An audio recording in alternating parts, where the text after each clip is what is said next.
mag-start tayo dun sa mga binili ko dun sa Korean store na lagi kong binibilan ng mga Korean skincare. So, papakita ko lang. Ito yung sunblock and BB cream na binili ko sa kanila. Box talaga to, pero tinanggal ko na kasi para magkasya siya dun sa drawer. Kaya inalis ko na sa box. Sunblock and BB cream. BB cream to with anti-wrinkle sun protection. Kasi ito naman, ito yung ginagamit ng asawa ko para sa facial wash. Minsan ginagamit ko rin to kapag gusto ko ng intense cleaning talaga. Halimbawa, nag-makeup ako nung araw na yun. Yan. Next naman is itong Innisfree Dew Volcanic Pore Cleansing Foam.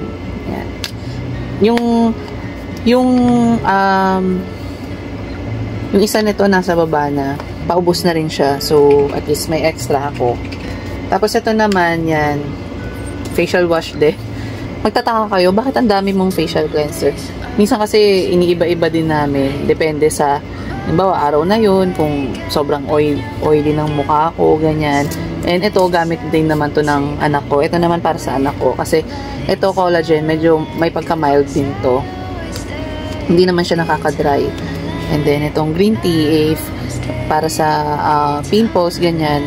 Tapos, ito naman, yung ibang nabili ko. Ito yung ibang kong nabili sa kanila. Ayan, i-open ko lang. Ayan yung mga lipstick na nabili ko sa kanila. So, open natin sila. Actually, guys, magugulat kayo sa packaging nito. Napaka-social. Nabili ko lang sa kanila to ng 300, pero nag-sale sila ng 200. Sayang nga eh. Ito, buksan natin tong isa.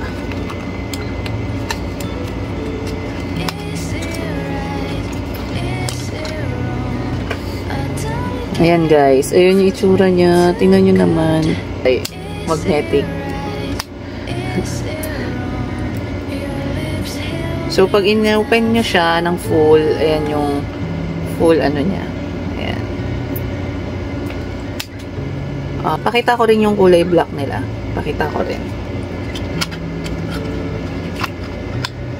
Ay, may plastic pa yung kulay black nila. So, ito pa yung ibang na nabili ko sa kanila. Ibubuksan ko lang. Guys, nabuksan ko na siya. So, dito tayo sa Pink Tone Up Collagen Sun Cream nila. Nakita ko to sa live nila. Nung pag-apply ni seller, blur talaga siya. Parang nag-smoothen talaga yung skin texture. Ganon. Tignan nyo rin to sa separate video. I-review ko din. I-share ko sa inyo yung pag ginamit ko na siya. Gagawa ko siya ng video. Tapos, next naman is itong Shumi Vitamin Blemish Care. I-open natin siya. Ayan yung itsura niya. Ayan. Ang social ng ano, no? Tapos, expiration niya is 2027. Ayan. Check din natin to. Tsaka gusto ko yung ano, mga items nila. Ang cute na mga lalagyan. Ito pala si sun cream. Hindi ko napakita. So, pakita natin.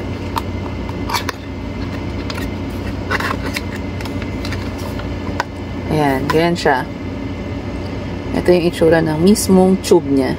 Bumili nga pala ako ng mga Korean skincare. May binigay silang freebie sa akin. Ito. Ayan. Ayan. Ang cute. Ang cute niya.